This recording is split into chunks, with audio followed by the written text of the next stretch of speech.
Hello and welcome to the two-man power trip of wrestling. The host, AJP John Poz, with me today, very special guest. You may know him as Big Tiger Steele, the Giant Warrior, Butch Masters. He is, of course, an author, a speaker, a former pro wrestler, Mr. Jeff Bearden. Jeff, welcome in. How you doing? Good, thank you. Thanks for having me. So, what is going on in your world? What are you up to? Anything wrestling related? Really and stuff. I retired about 8 years ago, and so no, I'm not really wrestling related, other than just doing the occasional podcasts and stuff here and there. But I'm more involved in stuff with ghostwriting books. So I'm actually Wow, talking with interesting. Dan Spivey right now and stuff about doing his book. Wow, how the heck did you get into that? I got into it through my wife actually.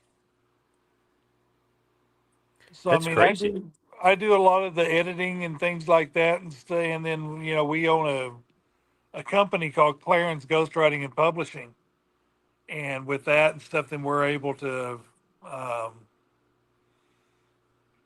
do. We have several different ghostwriters that work for our company. Gotcha. Interesting. How did you get into it through her? That was her company, or she was involved with it, and then got you involved with it? Yeah, she kind of started the company and stuff and did it for a little while, and then just got me involved with it. Is her background, is she like a English teacher or something? Like, how did she kind of get No, into that? actually, stuff we had. I think she graduated from college with a creative writing degree, but we've had a public relations company and stuff since 2010, and the ghostwriting was just something that kind of got added to it. So, as far as wrestling is concerned, do you have any other wrestling books that you did? Any other ghostwriting as far as Uh, wrestling? just the book that I did, and a lot of things and stuff I'm not able to talk about because with ghostwriting, everybody wants people thinking that they wrote the book themselves. Oh, gotcha. Gotcha, of So course. we have to sign NDAs with a lot of our people that we do books for. Gotcha. Okay. So, your book, The Man Behind the Makeup, right? Tell us about that book. Yeah, that was done by one of our ghostwriters actually. It's just about my wrestling career. I didn't really get into anything personal with it, so I just concentrated stuff on things that happened throughout my wrestling career, and there were plenty of crazy things happening. So Yeah. Oh, yeah. That is for sure. How the heck did you get into the wild, wacky, and crazy world of professional wrestling to begin with? I grew up in Amarillo, Texas. So I grew up around Dory and Terry Funk, and actually went to school with all the Dory Funk Junior's kids. And they told me and stuff, if I got a college degree, that they would teach me and stuff how to wrestle. So my dad was Dory Junior's oldest son's football coach. So I got to know Dory and Terry from the time I was about 13 years old on. And so through that stuff, I got my degree in college. And I was playing professional basketball in Belgium and wasn't really happy with the situation and stuff there. So I came back to the States and called Terry. And so the Funks and Dick Murdoch trained me. I love that, man. You can't get better teachers, better trainers than the Funks, huh? No, That's amazing. great guys and stuff. They took good care of me, taught me a lot. How do they go about training you though? Because back in those days, I always hear from all the old time wrestlers that a lot of it was like shooting. Like they wouldn't really teach you it was a work; they would really teach you that it was a shoot.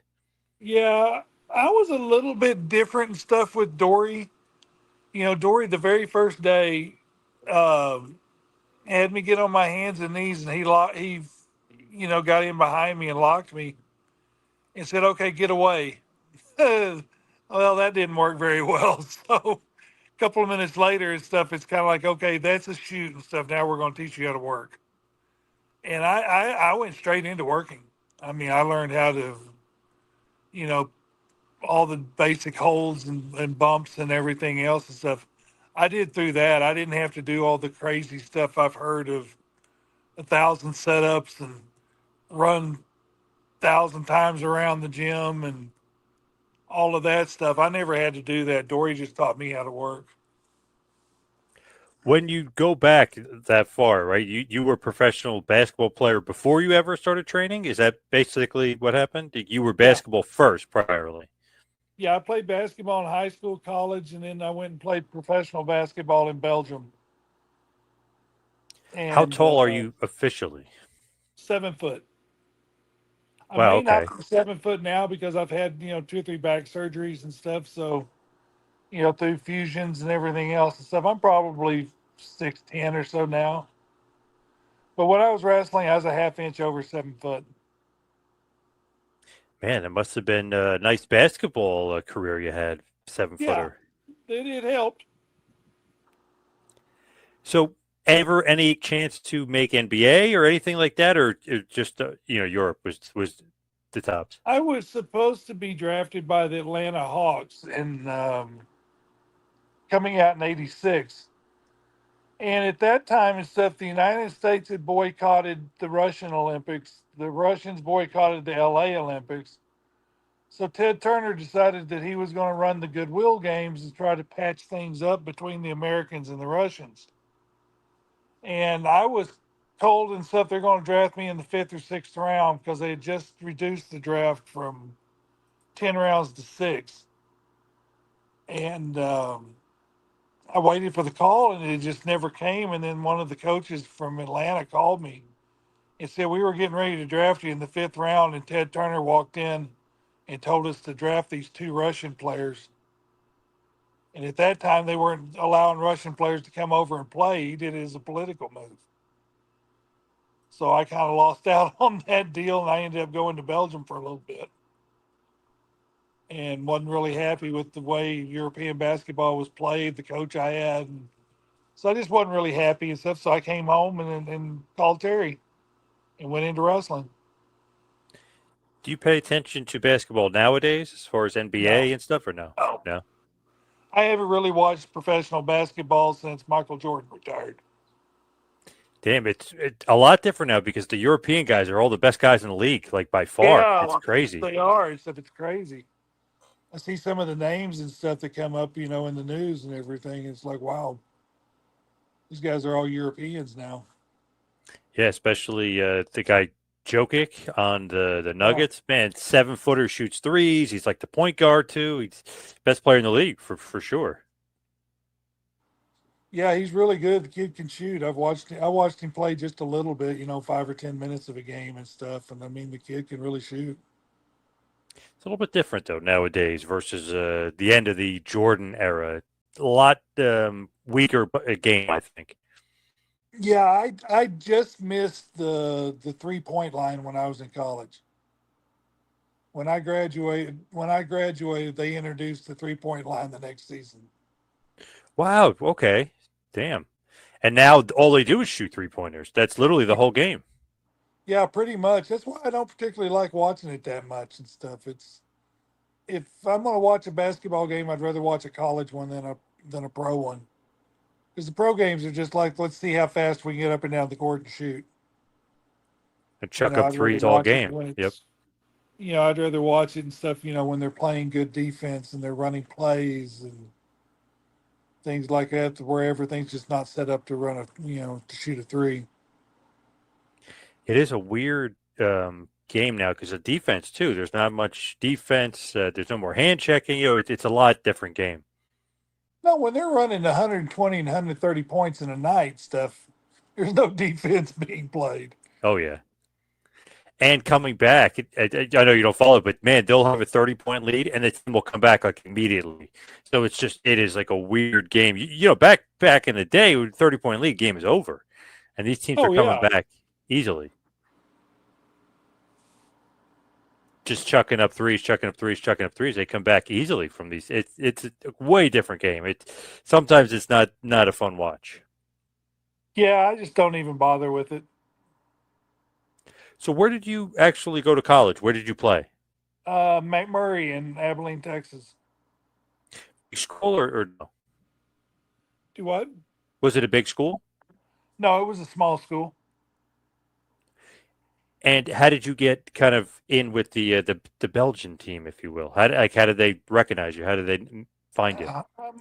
my agent that I had stuff was actually a coach that I had played against during the season in college, and he represented some players in the spring, in the summer, trying to get them into teams and stuff in Europe. And so he managed to get me over there, and like I said, I was there for a while, and then I went into wrestling. So when you do make the jump to wrestling, does basketball actually help or hurt? Like as far as going into wrestling? Uh, I looked like a basketball player and stuff. I was maybe 260 or so when I started training. So I mean, I looked like a basketball player. But I had endurance and stuff from playing basketball. So I mean, I was in decent shape. I just needed to put on some size. Does it help you with footwork at all or not really? I felt like it did. Because I mean, I had to be careful. I had my footwork from basketball, and so it was just a different variation. Is the training just with Dory Funk, or is like Dickie Murdoch involved? Is there other guys from the No, Amarillo? Murdoch was involved with it too and stuff. When Dory wasn't able to work with me and stuff, Dick would go with me to go train, and so I would learn, stuff from his style versus, Dory's style. And it's a shame with as big as I am and stuff. Everybody wanted me more to be a brawler, and with Dory, I learned the technical side of wrestling and stuff. I could trade holds with anybody, but it just didn't make sense with my size, Right. to be doing a lot of technical stuff. With Dickie Murdoch, how is he though? Like as far as the person, I know everyone knows he's a great worker, but how is he behind the scenes? Oh, I love Dick. I mean, there was no better person. He took great care of me, taught me a lot of things. I used to travel. My first matches were with uh, Jim Crockett, and so Murdoch was there at the time and stuff. And that was when he was teaming with Ivan Koloff. So I got to travel and stuff on the road and stuff with him and Koloff a lot of nights and stuff, just to go. And I mean, just the fountain of information being inside that car every night. There How were no is two better people. how is he big drinker or not? Is that maybe overblown by the internet, Oh if you no, will? Dickie loved his beer. He could drink a Coors Light. Was he a big ribber? I always hear the funny like rib stories, locking guys in trunks and stuff like that. Is that true? He never did it to me, so I mean, I was never really around him. If he did, I heard some of the crazy stories about him, and especially when he was tagging with Dusty Rhodes and stuff back in the early days, and some crazy stuff with Terry Funk back in the Amarillo territory, and so I mean, I heard the stories and stuff, but I never experienced it or saw it firsthand. There's a funny story. I guess Tony Atlas was saying it. Murdoch at one time sent him to a KKK rally without him realizing what it is. So he's definitely a ribber. There's no doubt Yeah, about it. I heard that story too and stuff. So yeah, Dickie was a crazy guy and stuff, but like I said, he was one of the nicest people I ever knew. I don't think he'd be able to get you in a trunk. I don't think you could fit possibly in a trunk I don't physically. think I could either. So it would have Like been how the hell hard would that to. happen? It'd been hard to do that with me because I wouldn't have fit very well. Man, that's crazy. So what is your first gimmick? Like you said JCP. What was like the first gimmick they gave you? Because you had a bunch of gimmicks. Uh, I actually worked as Butch Masters and stuff, and did a cowboy gimmick. What did you think of Butch? Like as far as a gimmick? Well, I mean, I grew up with everybody called me Butch growing up, so the name part of it wasn't an issue and stuff. It was Dusty kind of had the idea because he was the booker at the time and stuff. So he kind of had the idea of being like Tex McKenzie, the kind of the good old boy cowboy guy and stuff with the saddlebags and everything else and stuff. That was kind of what Dusty's idea stuff for that gimmick was for me. and I wasn't getting a lot of bookings and stuff with Crockett, so I kind of branched out and went and did some, I guess, independent shots at that time. And then I started doing international stuff, and I went to Mexico for the first time and went down there for about 6 months. What did you think of Mexico? Was it EMLL or CMLL? Which? CMLL, yeah, CMLL that worked in Arena Mexico. It was What a did you? different style to learn and stuff. You had to learn all the lucha stuff is a whole lot different than what the American stuff is. Yeah, how do you adjust to that so early on? Because like you're kind of like the quote unquote like they would say down there, like you're like the freak show. You know what I mean? You're this gigantic guy, and they're all smaller. Yeah, I mean it's just like I said, they didn't really want me out there trading holds in wrestling, so everything was basically just punch and kick, catch on the big dives and everything else that they do in lucha. So you're there. Do you got hurt, or like what happens when you want to move on from Mexico, or do you stay there for like you said you stayed there for 6 months, or that's quite I a was while? there. I was there for about 6 months and broke my forearm, and so then I was out for a few months, and I got to know Lord Littlebrook, one of the guy that was in charge of all the midget wrestlers and stuff at the Yeah. time. So I moved up to St. Joe, Missouri, and stuff, and did a little bit of work and stuff with Littlebrook, and used to travel with him and the midgets to different places. Well, that's got to be a sight to behold. The 7 footer with all those 4 foot guys. Yeah, that was we had some good times and stuff with that, and Brooke being the talker that he was, a lot of times would have people convinced and stuff that he was my dad. That my mom was 6'2", and so she had the tall gene, and then he had the short gene. The two mixed together, and I ended up 7 foot. And people I, believed it. I love it. That's great. What a great story. Yeah, it was a lot of fun. It was a lot of fun traveling with those guys. That is like such an interesting like dichotomy there. Like obviously maybe one of the tallest wrestlers, and obviously some of the shortest wrestlers, and they're traveling. Right. Only pro wrestling you can get away with stuff like that and do stuff. That's Like true. what a unique, wacky world. It is a crazy world to well, basically grow up in a way. I was still in my early 20s and stuff when I started wrestling. So, Did you think that the money was there? Like, was the money right? Were you happy financially then, or no?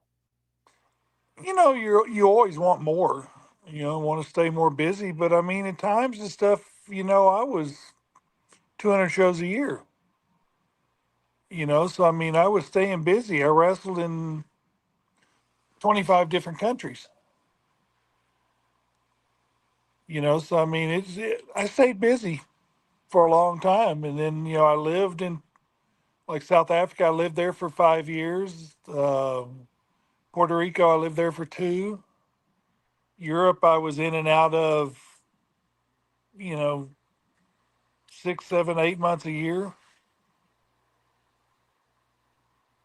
What a world to live in, and it's a wacky world of wrestling, like living all over the planet Earth. What did you think of Puerto Rico? Did you like working down there? And you worked for Carlos Colon?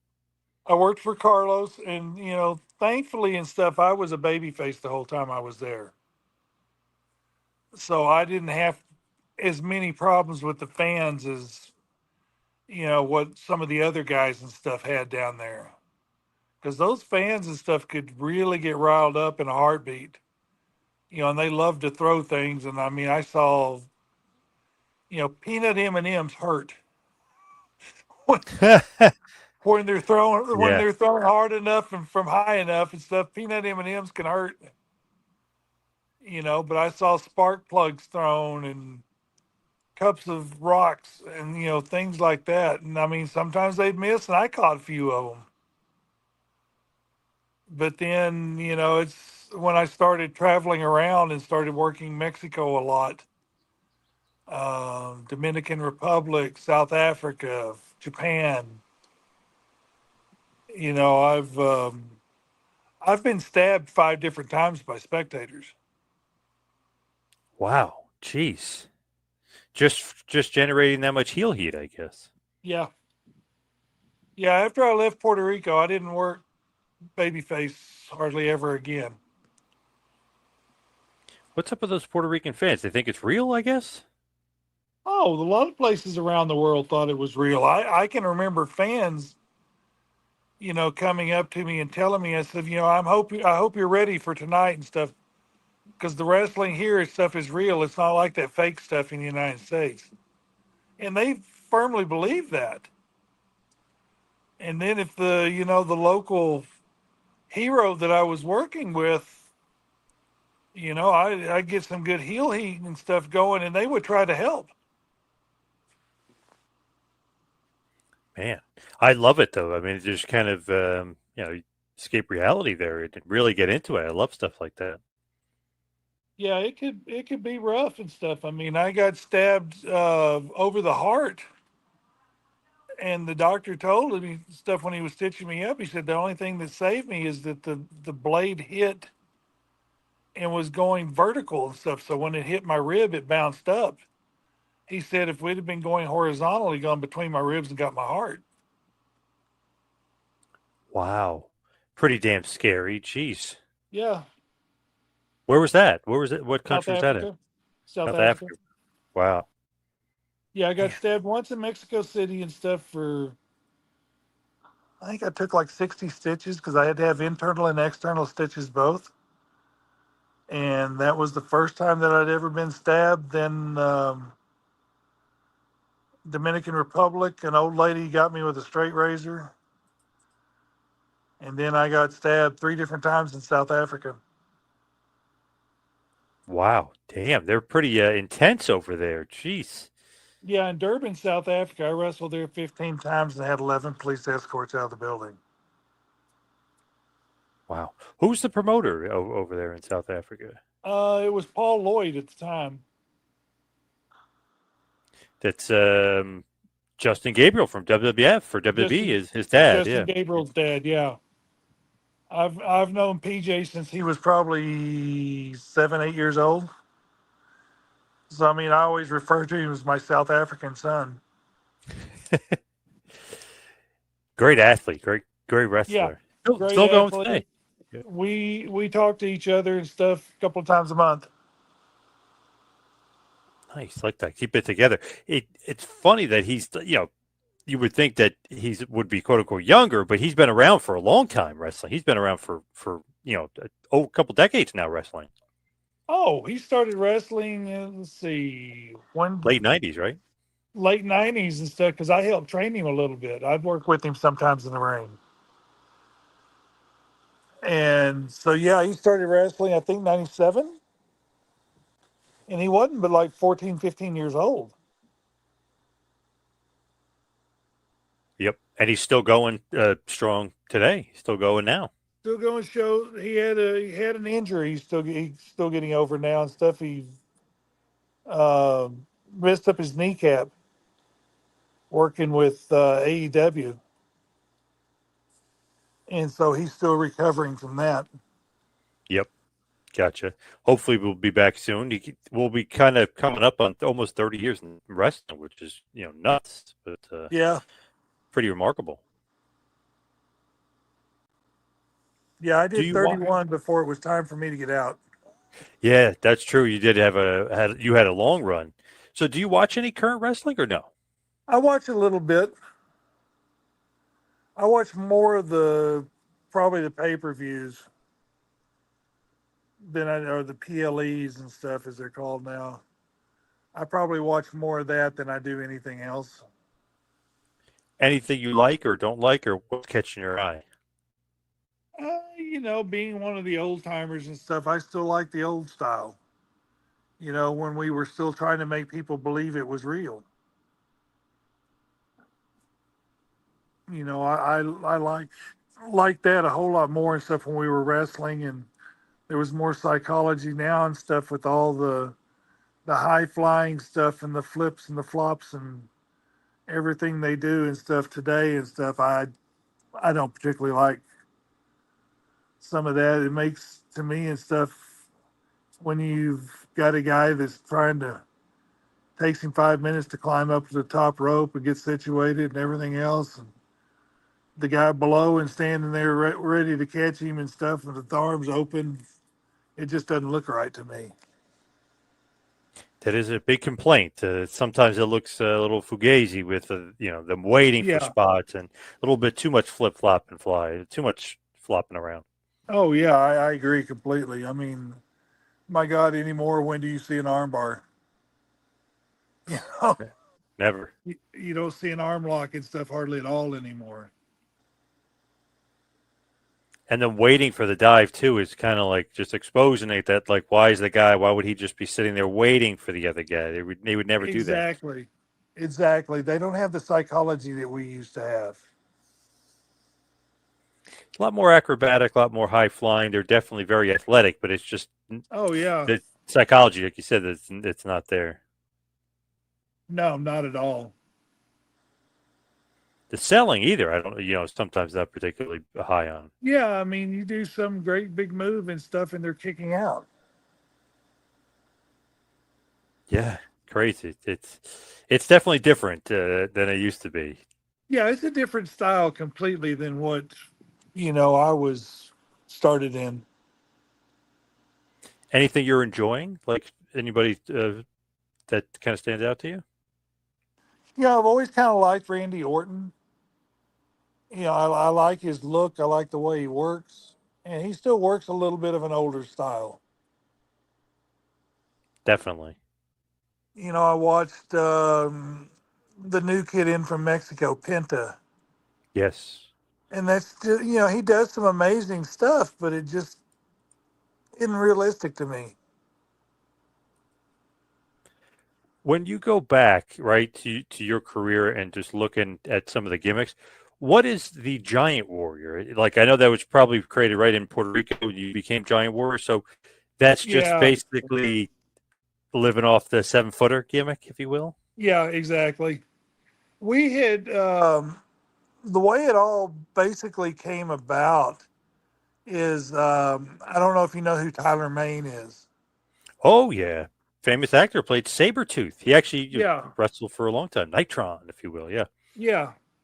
Well, they had a guy named Bill Ash and stuff. He used to make all the wrestling booths. Brought us in to work against each other when I was doing the cowboy gimmick and he was doing the Nitron gimmick. And so after the matches and stuff, Bill sat down with us and said, "If you guys ever thought about forming a tag team and going to Japan?" And we were like, "No, I mean, we just met each other." So we sit down and started talking about it, and then the cowboy gimmick was dead. So I mean, us doing the cowboy gimmick together and stuff, we wanted no part of that.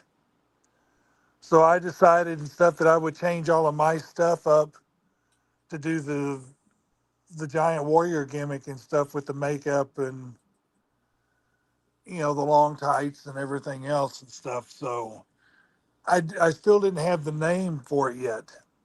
And so Dory had got me into Puerto Rico so I could get some more experience. And so when I went down there, Carlos made my name Giant Warrior, and it just stuck.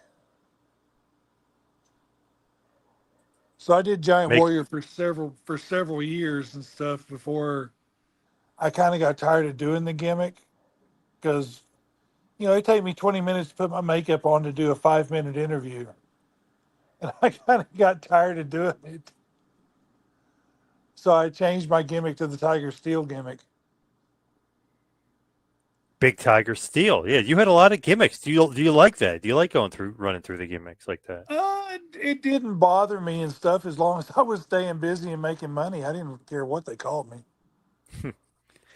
It is great though, with like you mentioned Tyler Maine, the land of the giants there. You and him as a tag team in Japan, like Right. to behold two just 7-foot monsters teaming together. Well, we've always kind of laughed that we had the tallest tag team in the history of wrestling because tallest tag team match because we worked with Giant Baba and Andre. Yes. All Japan, 1990, the tournament. It's a real tag league Yep. tournament. Yep. So you had, myself at 7 foot, Andre at 7 foot, Baba was 6'10" or 11. Tyler and stuff was 6'10". So I mean, it basically gave you 4 7-footers in a match. That is amazing. And that tournament is amazing. Not only, I know Yeah, Andre was older at this point, but him and Baba teaming together is just legendary just for the sheer look of it and just the sheer look of you guys. I mean, it's just amazing. right. Yeah, that was a great learning experience and stuff doing that tournament because you worked with such good talent, every night and stuff. And every night was just a learning experience. And I actually think somebody posted the other day somewhere on social media, but it was the Land of the Giants. It was you guys versus the Funks from that tournament, Dory and Yeah, Terry. yeah, yeah. I was fortunate enough. That was the only time I got to work with Terry. I mean, with Dory. Terry, I got to work with a couple of years, a few years later down the road in Europe. And, Murdoch I worked with a lot and stuff doing independent shots with him. So, I mean, I got to work with all of my trainers, which was a great, honor for me. And that it's just loaded because Misawa and Kawada are in that tournament teaming up Yeah. together. Tao and Saruta. I mean, they're loaded with some of the best wrestlers of all time in that Well, and you tournament. had, Dan Spivey was tagging with Stan Hansen. You had Doc and Terry Yep. that were together, the British Bulldogs. Um, God, who else was over there? Joel Deaton, Dick Slater. It was a who's who of wrestling. Kobashi At and Johnny Ace. Kabashi and Johnny Ace, Abdullah the Butcher with Kamala #2. And I loved working with Abdullah the Butcher. Why? I like that style for one. I liked more of the hard hitting, brawling type stuff. And there was no better with that kind of stuff than Abby. How'd you guys kind of get over there to get booked to begin with? Is that because Dory and Terry are booking over there and they bring you Dory with and them? Terry were the bookers at the time. So they're saying, hey, let's bring over the Land of Giants. These Japanese people will love it. They'll eat it up. They love And these big guys. and they were the ones that gave us the name of Land of Giants. That was given to us by Baba. Great name. And pretty fitting too, as well. You got to love it. Did you like working though with Tyler as far as a partner is concerned? Did you think that was a good team? Um, we had some potential. We had some potential and stuff. I mean, I never felt like he was a big fan of wrestling anyway. I think he just did it because of his size and what he got. He got those runs. He got that run in WCW with Doom, and Yep. I think stuff. It was a stepping stone to his movie career. Yeah, it seemed like kind of maybe using it just to get into the acting world and move along. Exactly. It's where somebody like me, that was what I wanted to do. Right. So I mean, I stayed, busy with wrestling. I did a movie with Dolph Lundgren and stuff down the road. So I mean, I got my little taste of the movie industry too. But I was a wrestler, Yes. Yep. and that was what I loved to do. What movie was it with Dolph Lundgren? Sweepers. Oh, okay. I'm a big fan of his movies. I love it. I It's a need to watch movie it. where he A was little. chasing down a landmine, a special kind of landmine that killed his son. That was set in Africa. I gotta check that out. I love his movies. I know I'm just like huge late '80s, '90s action guy. So I love his Great stuff. guy. Really, really great guy. We did the movie, I guess, in 96 or so. 96, 97. But Love those 90s. Yep. yeah, he was a great guy, very friendly, very good with me. Let me choreograph the fight scenes and stuff that I was in. So I mean, it was really a good experience being around with him. And a lot of times he would sit with me, when we'd have lunch together and just talk. So yeah, I have a lot of respect for Dolph Lundgren. Always hear he's smarter than people realize he is. Yeah, he's a sharp man. He's got like all sorts of degrees and stuff. I don't even know what it's for, but I always hear that about him, that he's smarter than I've you think. I've heard that and stuff that he's got several degrees, but I'm Got to not see. sure what it's in. I got to watch Showdown in Little Tokyo. I heard that was a good one. I got to watch that. I don't know that I've ever seen that myself. Yeah, it seems like a rare one. I saw somebody posted the other day. I was like, man, I got to find this movie and track it down and watch it. I love his movies. They're just sometimes ridiculous, but sometimes really good. Yeah. So when you are in Japan, is it culture shock at all, or is there so many gaijins over there that there is no real culture shock, and they do have Ribera Steakhouse, all the other places, so it's not as much culture shock when you're over there? It still is. Because, I mean, not everything's Americanized and stuff over there. And, you get all the staring and the oohs and ahs and everything else and stuff when you're walking on the streets, with people because they're just not used to seeing people my size. Right? Are they scared, or are they just like wanting to take pictures and stuff? I took a lot of pictures. They probably think you're Godzilla. You know what I mean? Like they're like, oh my god, monsters are. Yeah. Yeah, that was the look on some people's faces, that's for sure.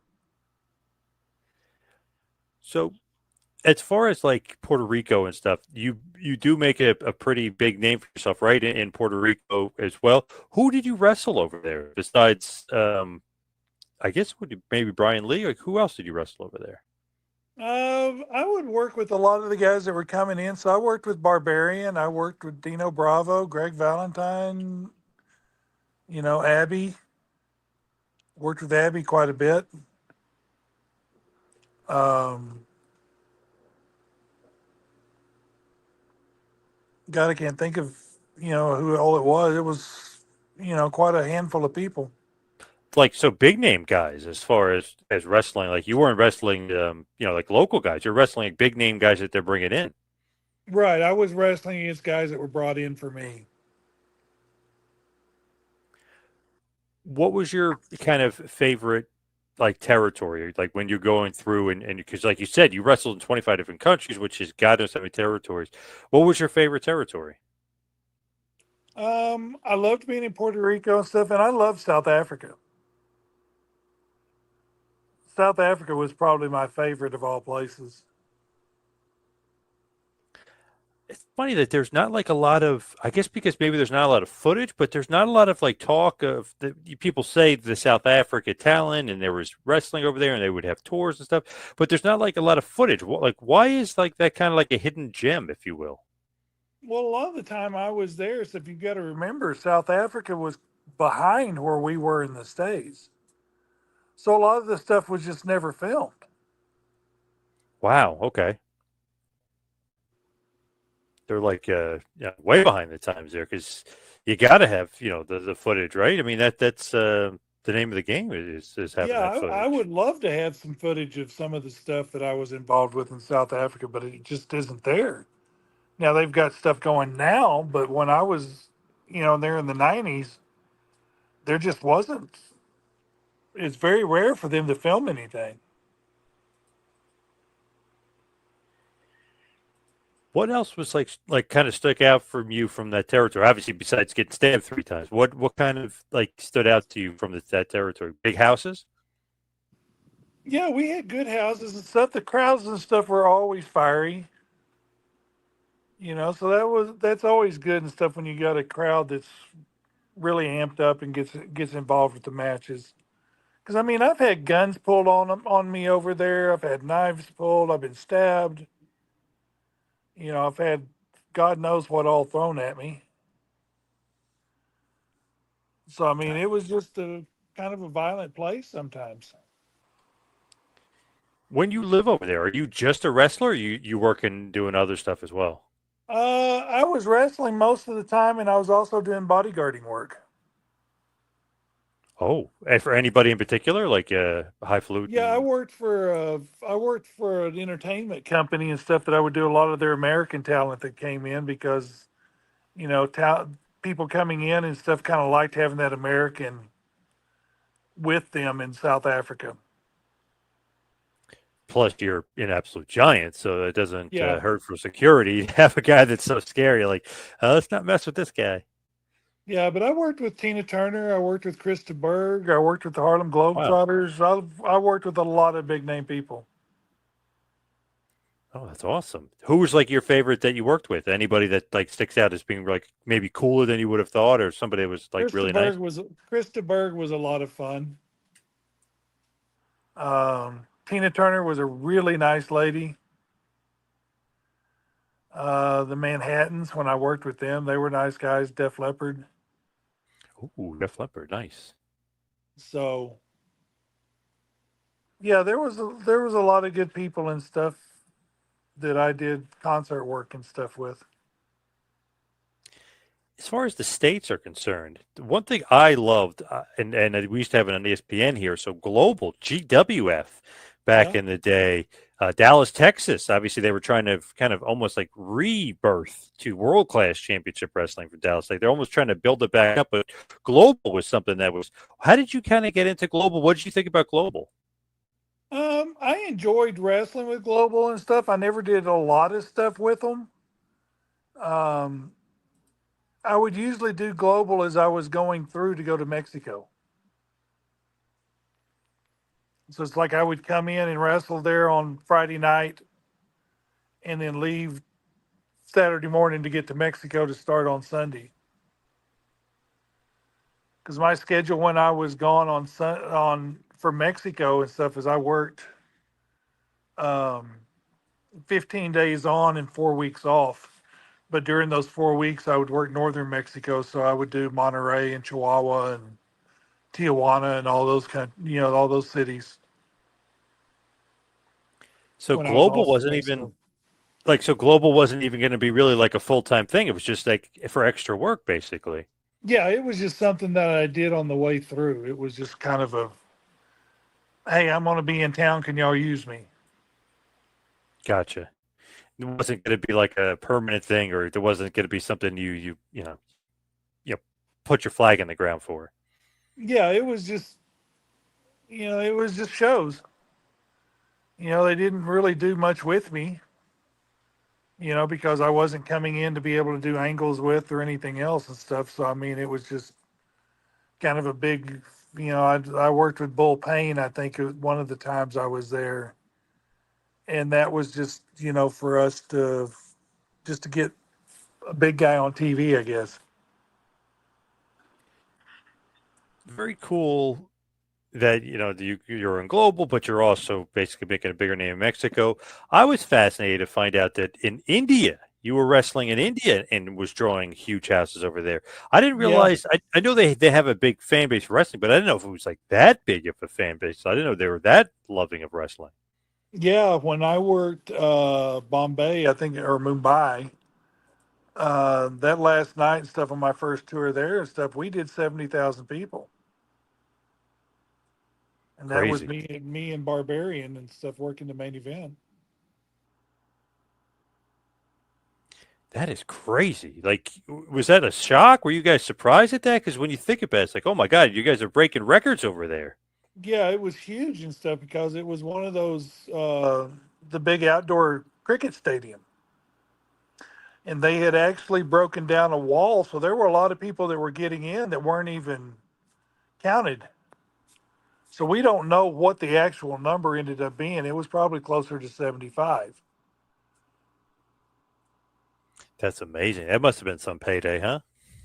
Yeah, great payday, great crowd. It's a lot of fun working in front of that many people.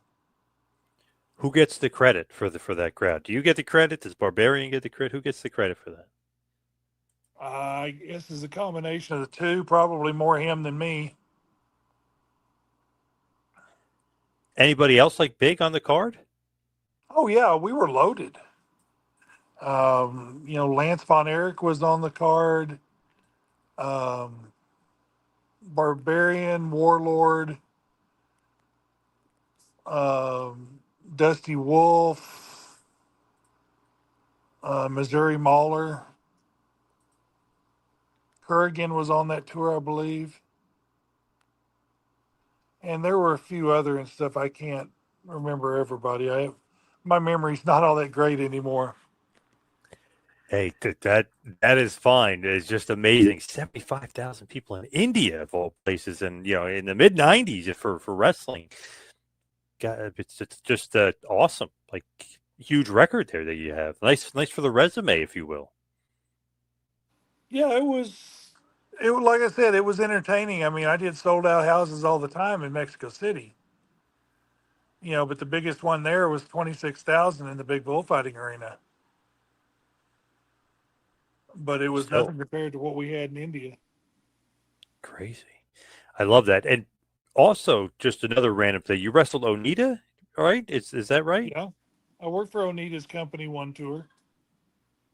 What'd you think about FMW? I was never involved in some of the crazy matches that they did. I mean, I saw some of them and thought, "Oh my God, these guys are nuts." Yeah, say the least. Yeah.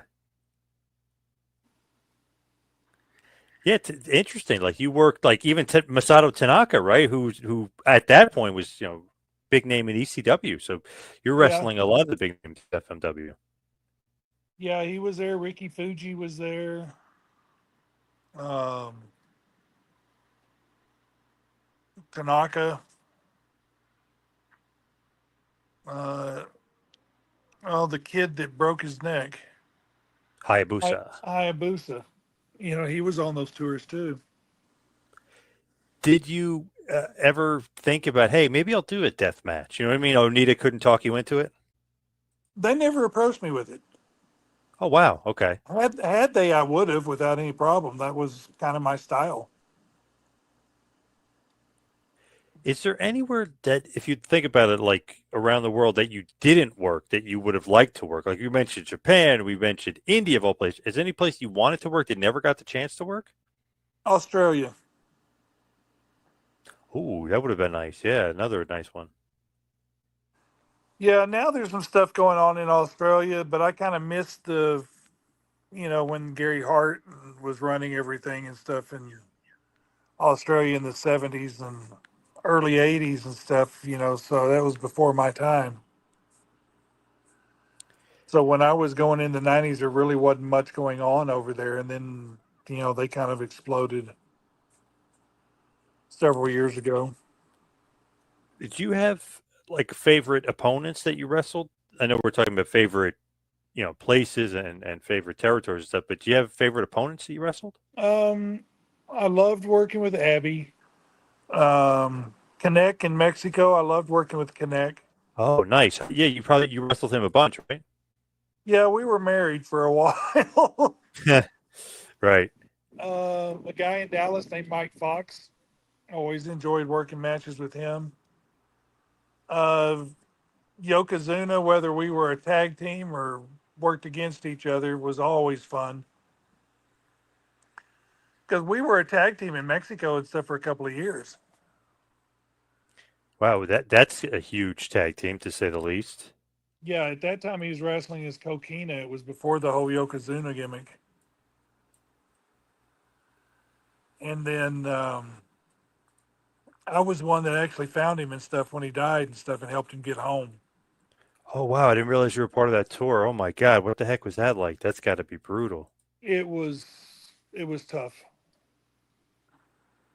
It was really hard for me and stuff because, like I said, we had been together since the early days of my career, and then we were doing Mexico where we were doing that 2 week thing and stuff. He didn't do the 4 weeks with me when we were off from Mexico City, but he was always on the Mexico City tours, and we did that for close to 2 years. Wow, crazy, absolutely crazy. When you look at it too, I mean, you literally like you said, 30-year career, wrestled everywhere. You also had a bunch of different gimmicks. Do you have a favorite gimmick that you did? Was Big Tiger Steele, or was maybe Butch Masters? I like the Tiger Steel one because it did allow me to wrestle a little bit more. So I was able to do whole. It wasn't just the Giant Warrior gimmick was more of the punch and kick and fight. And let's go outside the ring and all that stuff. And a lot of my style and stuff anyway was very similar to Bruiser Brody's type style. Right. Yep.